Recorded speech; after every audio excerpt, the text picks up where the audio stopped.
আরে আবার পড়তে হবে না। কিসের করতে হবে না? আদিবা সিয়াকে নিয়ে বসে দেয়, তারপর দু হাত ভরে একদম মেহেদি পরে দেয়। কিন্তু সিয়ার এই একটাই স্বভাব, সে কোনো মতে একটা জায়গায় চুপচাপ বসে থাকতে পারে না। তার হয়তো সারা বাড়িতে টয় টয় করে ঘুরে বেড়াতেই হবে, নয়তো কিছু একটা করতে হবে। তাই সিয়া এখন উঠেই পড়বে, দু হাতে মেহেদি লাগিয়ে ঘুরে বেড়াচ্ছে। সিয়া হেঁটে হেঁটে যাচ্ছিল, কিন্তু কারোর ডাক শুনে আবার থেমে যায়। সিয়া জান, সিয়া পেছনে ফিরে দেখে অনিল। হায় আল্লাহ, আপনি আবার? আচ্ছা, আপনি আবার হঠাৎ করে টপকে পড়েন কেন বলুন তো? কারণ তোমাকে ছাড়া ভালোই লাগে না। জানি না কি করে দিয়েছো আমার উপর, সারাদিন তোমার কথাই ভাবতে থাকি। ঘোড়ার ডিম হাতে কার নাম লিখেছো? মানে?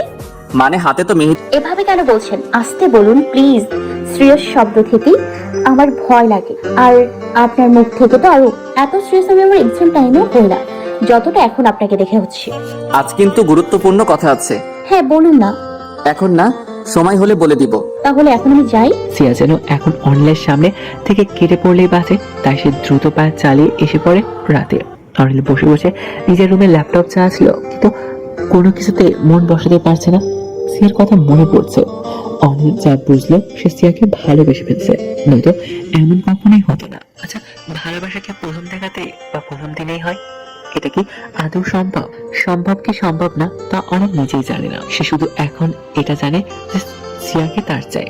ব্যাপারটা কিছুটা এমন যে সিয়া যদি অনিলের আশেপাশে না থাকে, তাহলে অনিলের কেমন যেন সবকিছু ফাঁকা ফাঁকা লাগে। আর মেয়েটার সাথে সবে কালকেই তো দেখা হলো, আর আজ একদিনে এতটা ইমোশনাল অ্যাটাচমেন্ট, ভালোবাসা পাগলামি শুনছে। এখন মনে হয় অনিল নিজেই পাগল হয়ে যাবে, সিয়াকে লাগবে তার। অনিল এইগুলো বসে বসেই ভাবছিল, তখন তার ফোনে সাগর চৌধুরী ফোন আসে। হ্যালো। হ্যাঁ অনিল, কি করছো? কিছু না, এই তো বসে আছি। তুমি? আমিও। সবকিছু ঠিক আছে তো? হ্যাঁ। গলা এমন শুনে যাচ্ছে কেন? বাবা, তুমি মাকে কতটুকু ভালোবাসতে? অনিলের কথায় যেন সাগর চৌধুরীর মুখটা কিছুটা কালোই হয়ে গেল। চুপ কেন বলো? অনিল, রাখি বাবা, বাই। অনিল যেন তার উত্তরটা পেয়ে গেছে, সে ফোন কেটে দেয়। আমার সিয়াকে লাগবে, যে করি হোক। আর ওদিকে সিয়াও একই দশা, ঘুম নেই। তবে এখানে অনেকেই জেগে আছে, বাইরে চিল্লাপালা করছে, আবার আতশবাজি ফুটছে। আদি, আই আদি, আদি, আরে ওই এই গরুর মতো ঘুমোচ্ছিস কেন? কাল তো তোর বিয়ে, সরি 12টার ওপরে তো বেজেই গেছে। তাহলে তো আজ আজ না তোর বিয়ে, ঘুমাস কেন? উঠ। আরে সারাদিন অনেক ঢাকা গিয়েছে রে। মেরি মা প্লিজ একটু ঘুমাতে, আর আমাকেও ঘুমাতে দে। কুম্ভকর্ণ, সিয়ার তো ঘুম নেই, তাই সে বসেছিল, কিন্তু তখনই টুক করে শব্দ করে তার ফোনে মেসেজ আসে। সিয়া ফোন হাতে নিয়ে দেখে আননোন নাম্বার থেকে মেসেজ। সিয়া জান, ছাদে এসো জলদি। সিয়া চান শব্দটা শুনেই সিয়া বুঝে গেল যে এই অনিল ছাড়া আর কেউ না। সিয়া আবার পাল্টা মেসেজ দেয়। আপনি আমার নাম্বার পেলেন কি করে? কিছুক্ষণ পর অনিল আবার মেসেজ। নাম্বার কোথায় পেয়েছি, কিভাবে পেলাম তা ছাড়ো, তুমি শুধু ছাদে এসো। সিয়া আবার মেসেজ দেয়। যাবো না ছাদে, এত রাতে ছাদে যাওয়ার কোনো মানেই হয় না। ওকে ফাইন, তোমার ইচ্ছা না আসলে তো। যেহেতু তুমি ছাদে আসলে না, তাই এখন আমি তোমার রুমে যাব। ভেবে দেখো তুমি আসবে নাকি আমি যাব। আমি যদি আসি তাহলে তাহলে তা অবশ্যই তোমার জন্য ভালো হবে না সিয়া জান। অনিলের এই মেসেজটা দেখে তো সিয়ার ঘাম ঝরতে যাওয়ার মতো অবস্থা। এখানে অনেক মানুষ আছে, আর অনিল যদি এত রাতে তার রুমে আসে তাহলে শেষ। সিয়া আর কোনো উপায় না পেয়ে নিজের ওড়নাটা গলায় ঝুলিয়ে আস্তে করে রুম থেকে বের হয়ে পড়ে। সাদে গিয়ে দেখে কেউ নেই, পুরো ফাঁকা। হঠাৎ সিয়ার চোখ যায় সাদের রেলিং এ থাকা একটা ধবধবে সাদ বিড়ালের উপর। রাতের বেলায় বিড়াল চোখে গুলো যেন গাড়ির হেডলাইটের মতো জলজল করছে। তা দেখে সিয়া কিছুটা ভয় পায়। কেউ যদি নেই, তাহলে এখান থেকে আর লাভ কি? অনেক নির্ঘাত তাকে মিথ্যা বলেছে, এইভাবে সিয়া চলে যেতে ধরে। কিন্তু তখনই তার কানে আসে সিটি বাজানোর শব্দ। কেউ সিটি বাজিয়ে একটা গানের ছন্দ তুলছে, বেশ সুন্দর লাগছে। রাতের বেলা পরিবেশটা নীরব, এই অবস্থায় শব্দটা যেন একদম কানে এসে বেঁধেছে। সিয়ার এগিয়ে গিয়ে শব্দের উৎস খুঁজতে থাকে, আর কিছুদূর এগোতেও পেয়েছে অনিল রেলিংয়ে খানিক হেলান দিয়ে দাঁড়িয়ে দাঁড়িয়ে সিটি বাজিয়ে যাচ্ছে। তার উপস্থিতি টের পায় অনিল। সে জানে যে এটা সিয়া ছাড়া আর কেউ না। সে সিয়ার দিকে না তাকিয়ে বলে ওঠে, এসেছো সিয়া জান? আবার এত রাতে এখানে? মানে কিছু সমস্যা হয়েছে কি? হ্যাঁ, অনেক বড় সমস্যা হয়েছে আমার, অনেক বড়। অনিল এবার সিয়ার দিকে তাকায়, দেখে সিয়া ড্যাপ ড্যাপ করে তার দিকে তাকিয়ে আছে। সিয়া মুখটা একদম স্নিগ্ধ লাগছে। কি সমস্যা? তুমি নিজে। সিয়া অনিলের কথার মানে বোঝে না। মানে? অনিল এবার সিয়ার একদম কাছে চলে যায়। হঠাৎ সিয়ার হাতে দুটো নিজের হাতের মাঝে এনে বেশ ইমোশনাল নিয়ে বলে ওঠে। সিয়া, আমি ছোট থেকেই এক আলাদা পরিবেশে বড় হয়েছি। একা থেকেছি, কাউকে নিজের মন খুলে কথাও বলতে পারিনি। ছোটবেলা এসব খারাপ লাগলেও সময় আর বয়সের সাথে সাথে সব পাল্টে ফেলেছি আমি। নিজের সাথে খাপ খাইয়ে মানিয়ে নিয়েছি। হয়তোবা এখন তুমি ভাবতে পারো যে এত বড় একজনের ছেলে আমি, এই ভালোবাসা প্রেম খুব ঠুনকো আমার কাছে। কিন্তু না, জানি না তুমি বিশ্বাস করবেও কি করবে না, তবে আমি এতটুকু বুঝে গেছি যে তোমাকে ছাড়া আমার চলবে না। জানি না তোমাকে দেখার পর থেকে কি হয়েছে আমার, আই রিয়েলি ডোন্ট নো। তবে আমার জীবনে যদি কেউ আসে তাহলে সেটা তুমি। থাকলে তুমি থাকবে, নয়তো কেউ না। তবে আমি এখন আজ যা বলছি তা অক্ষরে অক্ষরে সত্য। সিয়া, সিয়া, আমি তোমাকে ভালোবাসি, বেসে ফেলেছি। কিভাবে বাসলাম জানি না। এখন তুমি বলতে পারো এত কম সময়ে ভালোবাসা না ভালো লাগা হয়, কিন্তু না, আমি ভালোবাসা আর ভালো লাগার মাঝে পার্থক্য বুঝি। সিয়া, আমি তোমাকে ভালোবাসি। অনিল নিজের হাত দিয়ে সিয়ার হাতগুলো আবদ্ধ করে কথাগুলো বলছিল, আর সিয়া যেন অবাকের চরম পর্যায়ে। এখন সে ভাবতেও পারেনি যে অনিল এখন তাকে এই কথাগুলো বলবে। অনিলের কথাগুলো সে খুব মনোযোগ দিয়ে শুনছে, এমনকি একটা বারের জন্য নিজের পলক অবধি ফেলেনি। আর অনিলের কথাগুলো শেষ হতে ওই দূর আকাশে একটা বড় আকারে আতশবাদীকে ফুটে ওঠে। আতশবাদী আলো একদম আকাশে ছেয়ে যায়, চারদিকে মুহূর্তে আলোকিত করে দেয়। আতশবাজি ফুটে ছড়িয়ে পড়া তীব্র শব্দ কানে আসছে। অনিল আর সিয়া এক মনে একে অপরের দিকে তাকিয়ে আছে। দুজনেই যেন বর্তমানে কোনো এক ঘরের মাঝে রয়েছে। দুজনেই চুপ, কোনো কথা নেই। এভাবে বেশ সময় চলে যায়। কিন্তু অনিল যখন খেয়াল করলো যে সিয়া কিছুই বলছে না, তখন অনিল নিজেই বলে ওঠে, সিয়া জান, সিয়া।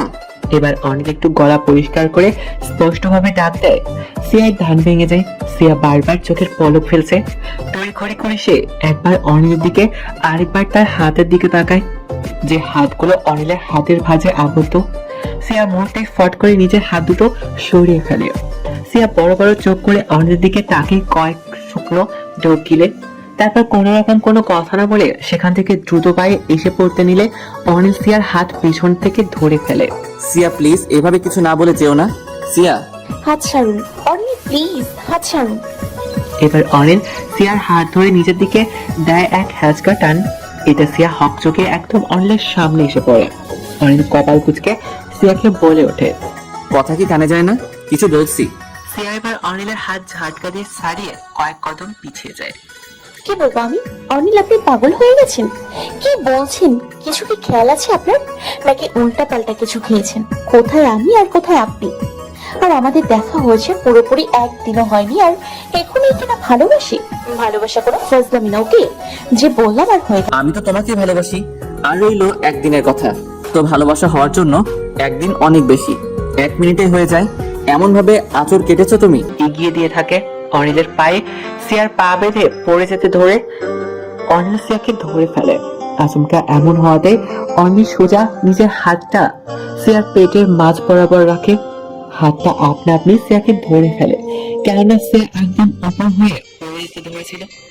সিয়া তার হাত দুটো দিয়ে অনিলের পরনের শার্টটা খামচে ধরে ফেলে, আর অনিলের মুখে ঝলছে শয়তানি হাসি। আগে ঠিকভাবে হাঁটতে তো শিখো সিয়া জান। দেখলে জীবনে চলার পথে সবসময় আমাকে লাগবে তোমার। একদম লাগবে না, যদি আপনি আপনার পাটাকে সামলিয়ে রাখতেন। আমি রাখবো না। সিয়া আর কথা না বাড়িয়ে নিজের রুমে চলে আসে। এসে দেখে আদিবা বসে বসে খাচ্ছে। তা দেখে তো সিয়ার রাগ উঠে পড়ে। সিয়াকে সোজা আদিবার মাথায় এক কাট্টা মারে। মানুষকে এই তুই খাইতেছো সারামি? তোর না দেখে গেলাম তুই ঘুমাস।